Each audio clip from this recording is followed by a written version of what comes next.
আপনি সবচেয়ে বেশি গুনাহ করেছেন, আপনি সবচেয়ে বড় গুনাহগার, তবুও আপনার কোনো ভয় নেই, কারণ আমাদের আল্লাহ তাআলা তিনি সবচেয়ে বড় ক্ষমাশীল এবং সবচেয়ে বেশি তিনি গুনাহকে ক্ষমা করতে পারেন।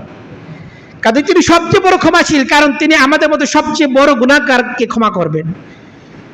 তিনি সবচেয়ে বড়, তিনি দয়ালু, কারণ তিনি আমাদের প্রতি সবচেয়ে বেশি দয়া করবেন।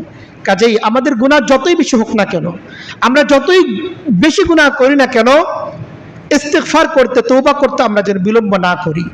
ইস্তিগফারের মধ্যে মন বসতেছে না, গুনাহ করার পরে মনের যে কন্ডিশন, অনুশোচনা আসতেছে এমন না, এরপর ইস্তিগফার করেন, এরপরও আপনি দুরূদ শরীফের আমল করেন।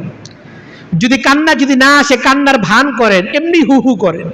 আল্লাহ তাআলা দেখতেছেন যে বান্দা, আমার নবীজি বলে গেছে যে কান্না যদি না আসে ফাতাবাকাও, কান্নার ভান করো, আল্লাহ তাআলা এই উসিলা হয়তো আমাদের গুনাহগুলিকে ক্ষমা করে দিতে পারে।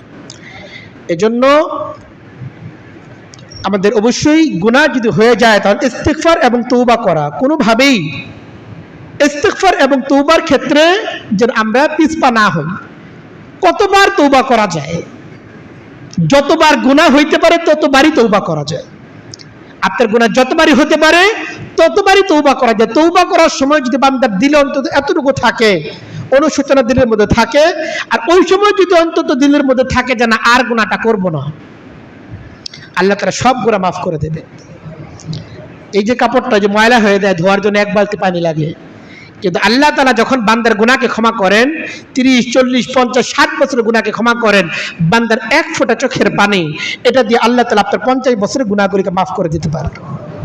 আল্লাহ তাআলাকে খুশি করা যে পরিমাণ সহজ, আর কাউকে খুশি করা এতটা সহজ না। আল্লাহকে ম্যানেজ করা যতটা সহজ, আর কাউকে ম্যানেজ করা এতটা সহজ না। এরপরে যদি আমরা আল্লাহকে খুশি করতে না পারি, এরপরে যদি ক্ষমা আমরা নিতে না পারি, আমাদের মতো হতভাগা আর কেউ নাই আসলে।